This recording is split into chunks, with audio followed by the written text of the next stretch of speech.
لا يزال بنيانهم الذي بنوا ريبة في قلوبهم إلا أن تقطع قلوبهم والله عليم حكيم.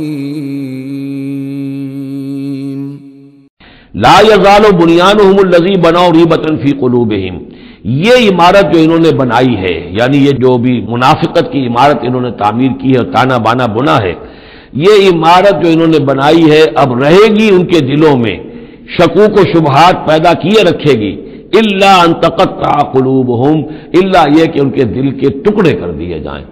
اس کو یوں سمجھیے کہ اگر فرض کیجئے کسی کے جسم میں کینسر بہت پھیل گیا ہو تو ظاہر بات ہے آپریشن نہیں ہو سکتا، کیا کریں گے آپ؟ پورے جسم کے ٹکڑے کر دیں گے. وہ تو اس ٹیشو میں بھی ہے، اس ٹیشو میں بھی ہے، اس ٹیشو میں بھی ہے، وہاں بھی پہنچ گیا، یہاں بھی پہنچ گیا ہے، اب ممکن نہیں.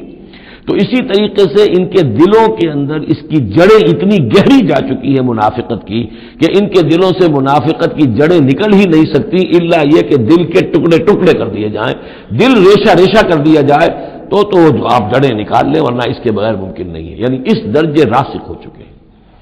لا يزال بنيانهم الذي بنوا ريبة في قلوبهم الا ان تقطع قلوبهم والله عليم حكيم. اللہ تعالی علیم اور حکیم ہے.